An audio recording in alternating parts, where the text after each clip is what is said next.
Oh, I'm just back from watching this, well, supposed football team. Oh, anyway.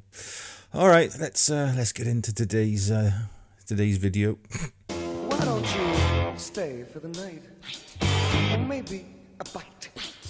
I could show you my favorite obsession.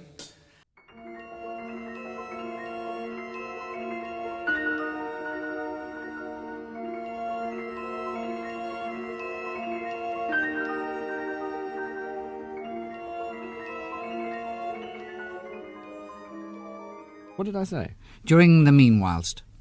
During the meanwhilest. No, I don't like that at all. Well, hello, during the meanwhilesters. I guess it would. Well, it is now. It's us again, all 8 legs, 2 wings, 2 arms, and a beak. Back with yet another video masquerading as some form of entertainment, much like this football team.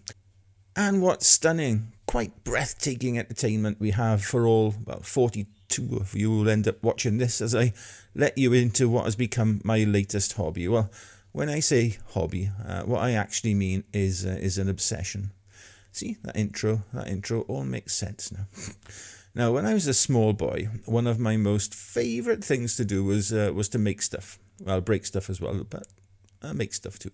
So my childhood bedroom was a den of plastic kits. Now, I was firmly in the Airfix camp. I preferred them to Revell, and I couldn't afford the rarer Tamiya or Tamiya models. I also had a box of Meccano, out of which I'd concoct Heath Robinson metal plate constructions that only a child's brain could come up with. I still got that. After all, there were no home computers or online guides, so once you glued and painted your kit and hung it from the ceiling or exhausted the build ideas that came in the Meccano box, that was it. You were very much left to your own imagination. Yeah, I can still remember my first girlfriend's face when, on her suggestion, we go upstairs to my bedroom. I asked her excitedly, "Ooh, do you like Airfix too?" Don't laugh, right? I had a very sheltered upbringing.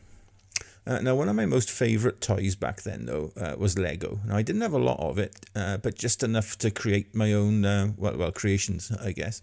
I'd build cars, planes, boats, all that sort of thing, and you're probably not that surprised to know that I still have all that old Lego at home now. My daughter spent hours playing with it as a small child.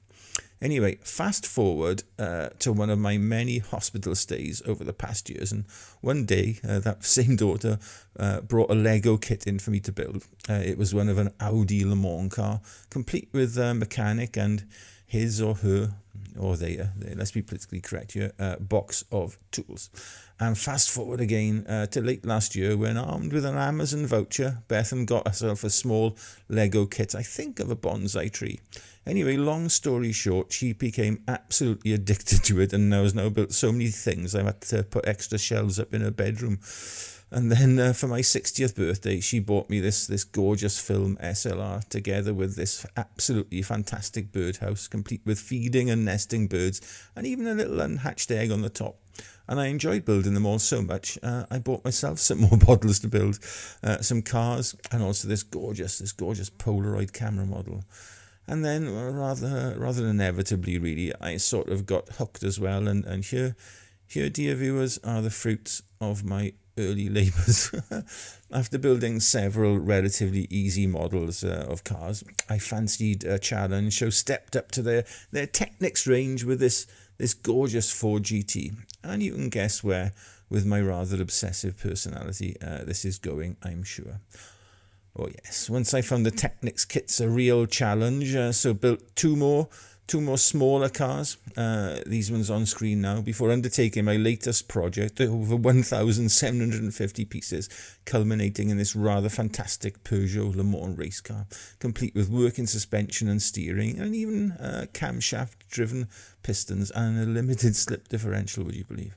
Now, when they say Technics, what they actually mean is bloody complicated. Now, Bethan did warn me when I bought my first Ford GT kit of the inevitable shouting and swearing at it. But then, when your model is finished, all the memories of searching for an hour for that tiniest bit of connecting plastic you need, which you then, of course, immediately either click into the wrong place or drop straight back into the pile you just searched through, well, they're well and truly banished, along with Any thoughts that the pieces left over when you finished look far too important to be just spare parts.